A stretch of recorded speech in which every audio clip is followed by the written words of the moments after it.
नमस्कार दोस्तों, एक बार फिर से आपका स्वागत है।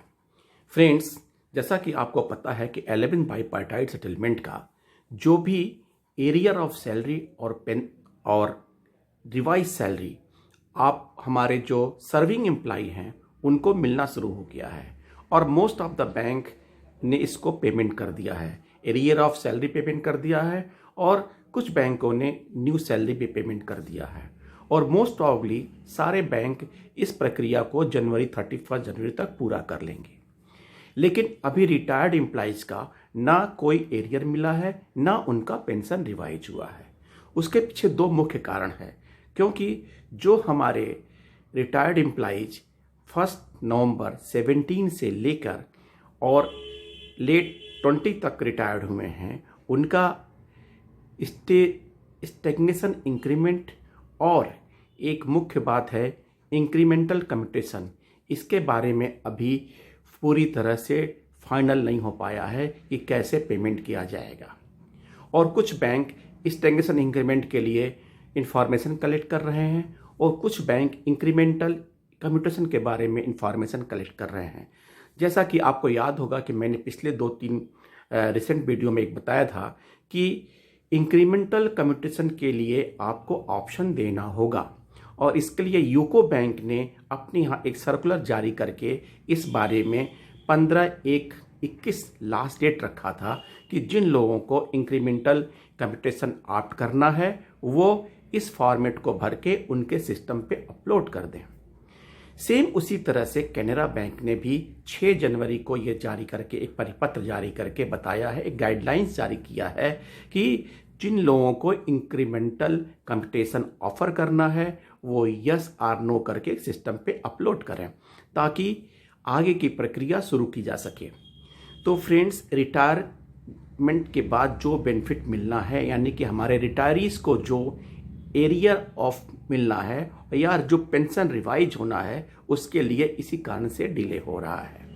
अब आपको हम बताएं कि इंक्रीमेंटल कम्यूटेशन के बारे में फिर से एक बार डिटेल बताते हैं कि जैसा कि आपको पता है कि हमारा बेसिक पे जब बढ़ रहा है रिवीजन होने के बाद, तो बेसिक पे का जब हम 1/3 कम्यूटेशन करते हैं और कम्यूटेशन जब हम करते हैं तो कम्यूटेशन इनफैक्ट क्या है, एक डिसकंटिन्यूड रेट पे हम करते हैं कि जो भी अमाउंट 1/3 ऑफ द हमारे जो बेसिक पेंशन बनता है उसको हम कम्यूट कराते हैं और उसका कम्यूटेशन का रिस्टोरेशन 15 साल बाद होता है। यहाँ पे 2 वर्ड है, मीडिया में कुछ भ्रामक बातें आ रही हैं कि रिकवरी होगी तो 15 साल रिकवरी करेंगे और यहाँ पे 2 बातें हैं, रिकवरी और रिस्टोरेशन। कम्यूटेशन का रिस्टोरेशन 15 साल बाद होता है, उसका कोई रिकवरी नहीं होता है। अच्छा, अब यहाँ पे बात यह है कि इंक्रीमेंटल कम्यूटेशन ऑप्ट करना ना ऑप्ट करने के बारे में ये प्रक्रिया इसलिए आई कि हमें कम्यूटेशन ऑफर करने के बाद हमारी जो मंथली पेंशन बनेगा उसमें कुछ कमी आएगी। उसका सबसे बड़ा रीज़न है कि आपका डीए का कम होना, क्योंकि जितने भी बाईपार्टाइट हमारे जो 11 बाईपार्टाइट में आया है उसके हिसाब से पुराने 10 बाईपार्टाइट के हिसाब से डीए रेट अकॉर्डिंगली कम हो रहा है। यानी 1 नवंबर से लेकर धीरे धीरे प्रोग्रेसिव रूप से 27% पे आ गया। नेचुरली तो आपका जो पेंशन बनेगा, जो मंथली पेंशन बनेगा वो कम हो जाएगा। अब यहाँ पे 2 बातें हैं। अगर जो हमारे साथी 1 नवंबर 17 के बाद रिटायर हो चुके हैं तो उनका बेसिक पेंशन होगा वो कम हो जाएगा अगर हम इंक्रीमेंटल कम्यूटेशन लेते हैं।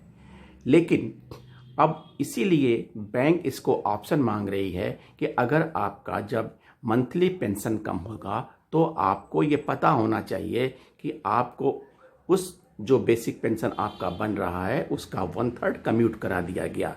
यानी कि जो पहले आपने कम्यूट कराया था और जो बढ़े होने के बाद जो डिफरेंस आएगा 1/3 का, उसको कम्यूटेशन करना पड़ेगा। तो फ्रेंड्स, इसमें अब 2 बातें हैं। एक तो रिकवरी, यहाँ पे रिकवरी शब्द ये है कि जो आपको फिक्सेशन होने के बाद, यानी कि पेंशन फिक्स होने के बाद जो आपको पेंशन मिलेगा और रिवाइज पेंशन के हिसाब से जो 2 या 3 हज़ार, 2,000 से लगभग 5-6 हज़ार अकॉर्डिंग टू बेसिक या अकॉर्डिंग टू स्केल, ये जो डिफरेंस आएगा उसका कंपटीशन करने के बाद आपसे रिकवरी की जाएगी। लेकिन वो रिकवरी आपने हार्डली साल 2 साल, यानी नवंबर से भी, जो 1 नवंबर 17 से भी रिटायर होंगे उनको 3 साल हुआ, तो 3 साल में अगर 3-3 हज़ार रुपये आपने एक्सेस लिया है, जो आपका बेसिक पेंशन बाद में कम हो रहा है, वो आपको रिकवरी होगी। लेकिन कम्यूटेशन जो आप 1/3 यानी कि बेसिक पे का जो 1/3 आपका कम्यूटेशन होगा, वो अमाउंट ज़्यादा होगा। अब यहाँ पे 2 बातें और मुख्यपूर्ण है कि अगर आप इंक्रीमेंटल कम्यूटेशन ऑफर करते हैं तो आपको लमसम एक अमाउंट मिलेगा, और इस कम्यूटेशन पे आपको भी किसी भी प्रकार का इनकम टैक्स दिए नहीं होगा, क्योंकि कम्यूटेशन के पैसे पे कोई इनकम टैक्स लगता नहीं है, नंबर 1। दूसरा, जो आपको रिकवरी की जाएगी, जो एक्सेस आपको पेमेंट ऑलरेडी हुआ है, जो उस पे आपको नेट इनकम में आपका वो रिड्यूस हो जाएगा, जिससे आपके ऊपर इनकम टैक्स का भार अकॉर्डिंगली कम हो जाएगा। अब यहाँ पे कैनरा बैंक ने जो अपने साथियों के लिए गाइडलाइंस किया है, उसके हिसाब से उन्होंने ये कहा है कि आप गूगल क्रोम पे जाइए और ब्राउज़र में अपने डिवाइस के, और visit banks website www.canarabank.com, select X employee tab available on the home page of the mentioned website. On the page open, click on the link mentioned below, option to avail incremental computation on the revised basic pension as per 11 bipartite/8 joint note. Once the above link is opened, a new page will be displayed as shown below, where the eligible ex-employee pensioner has to enter their staff number, mobile number registered with the pension paying branch, name, date of birth and PAN, Aadhaar, then press the validate button. और जब आप once validate button is pressed, one OTP will receive on the registered mobile number mentioned above, which will be valid for 5 minutes. After entering OTP, a declaration page, जिसका detail आपको उसमें मैं दे दूंगा, वो open होगा। उस पर आप ex employ pensioner has to opt either yes और नो, आप इसको सेलेक्ट करना हो। वंस यस और आप no is selected, an option will pop up seeking the confirmation of option exercised. Once OK button is pressed, a message, your response has been recorded successfully. Thank you will be displayed on the screen. After pressing the OK button, a confirmation message will be delivered on your registered mobile number. यानी कि आप digitally आप अपना conformation वो करके आप इनको दे सकते हैं। फ्रेंड्स, अगर आप इसमें एक चीज़ और है कि यदि आप इसको if option is exercise before 16/1/2001, यानी कि 16/1 के पहले ये ऑप्शन देना है, और 6 PM by default, it is treated as a pensioner intends to avail incremental computation on the revised basic pension. Hence, it is not necessary to exercise the above option in website if the pensioner wishes to opt for incremental computation. यानी कि incremental commutation आप करने के लिए आपको इनके website से करना है।